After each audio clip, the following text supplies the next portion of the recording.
Start by introducing yourself, please. Yeah, I'm Chris Carver. I'm an Information Systems Manager for a company named Aranex. Could you describe the company that you work for? I work for an events organisation. Main niche market is professional conference organising. So I manage the AV and IT aspects of all of our conferences nationally and internationally, as well as leading the team that manages and administers the internal systems. What is your position exactly? Basically, I'm the lead technical resource for the organisation. So in terms of Microsoft technologies, VMware technologies, SAN-WAN, networking, the whole lot. So I basically lead up the team that looks after that. What type of environment do you work in? In what regard? Is it full on? Is it kind of relaxed? Is it Look, it's incredibly professional business. Obviously, our image to our potential clients is of utter importance to the organisation. So, it's a full business attire company. It's very high paced. It's very laid back, but it's very high paced. There's a lot on all the time. There's no real downtime at all. How long have you been working for that particular company? Just a little over 8 months now. How long have you been in the actual position plus your time at the company? The whole 8 months? The whole 8 months, yeah. 8 months, yeah. What qualifications, skills and personal attributes are needed for your position or your role in the company? I don't think, that's one of those curveball questions.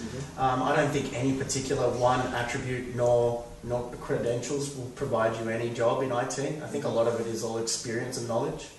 I myself are very light on the certification front, only obtaining my VCP late last year, which is VMware Certified Professional, and halfway through my Microsoft certification. But that coupled with a fundamental knowledge of the industry and fundamental knowledge of IT and technology itself, and 8 years experience in the industry have gotten me to where I am. So there's many roads you can take. You can take the studious road or the working hard road. So you mentioned 8 years in the industry. That prior work experience, what were you involved in? Started off doing desktop and component level repairs for notebooks and desktops, not plasma, so like LCD monitors when they first came out, data projectors, DLP technology, stuff like that. Then moved from that quite rapidly into systems, working for some banks, then also working for a software development house and managing the production and test environment for them. Are there usually many opportunities for a career advancement where you are at the moment? Nah, not really. And SMBs, unless they rapidly grow, you generally find that where you're hired for is where you stay until you sort of exhaust all the avenues of learning and growth there, and then basically you find that you move on.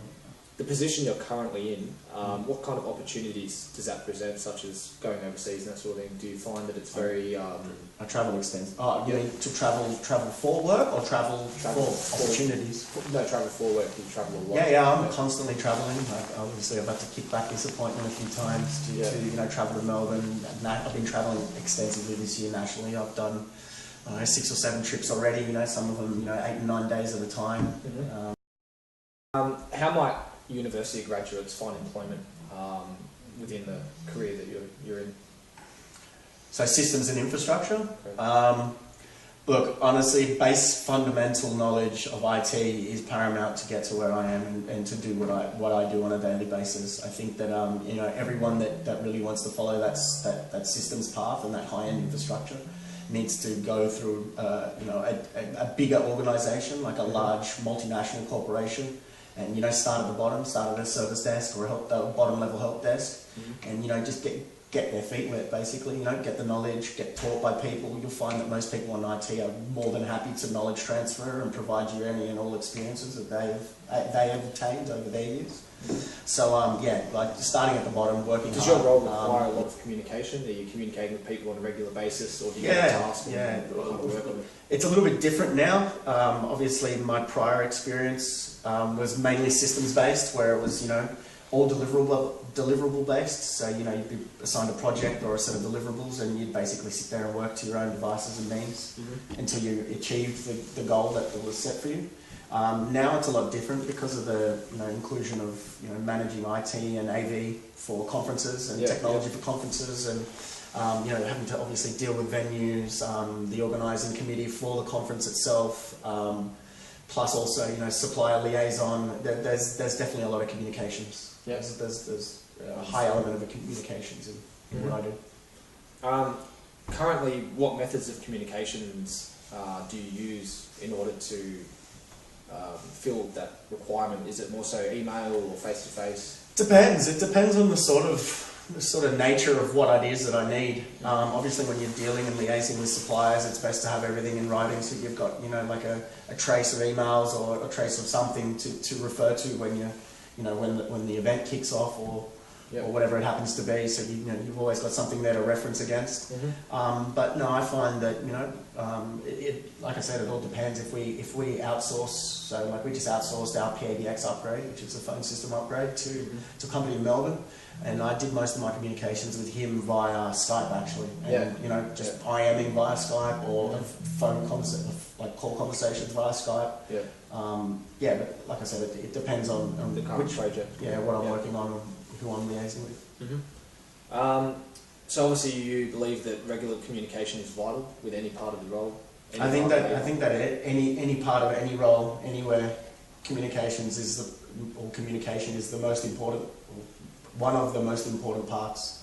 You fail to communicate, you fail to make sure that everyone knows. During your time in this role that you're currently in, have you encountered any social or ethical issues?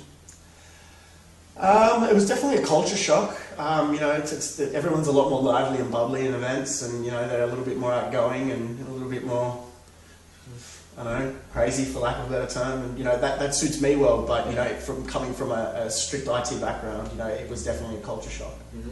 And so no, not really. Like at the end of the day, I get along pretty well with most people, so don't really encounter those sort of problems. Aside from that, what challenges have you kind of come across within the role? I guess we've got a I don't know, just a culture of hand-holding within the organisation, being 80 to 90% females, and this is not a sexist comment in any way, shape or form.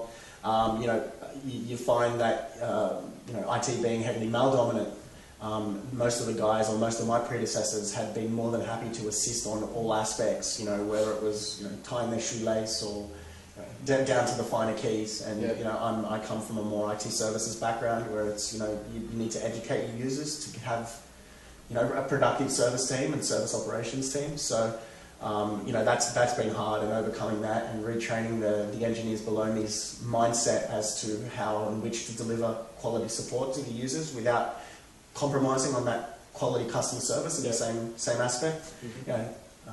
That's probably the biggest daily challenge. On budget. Obviously most people in my position can attest to this, that lack of budget when needed.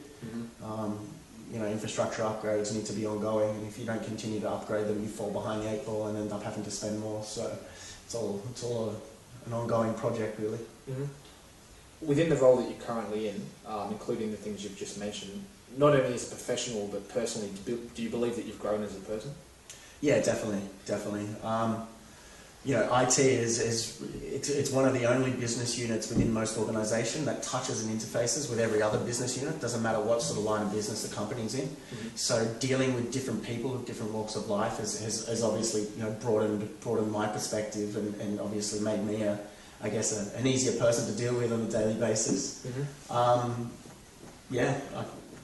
I think I've matured as a person, but not only matured as a person, but matured mentally as well.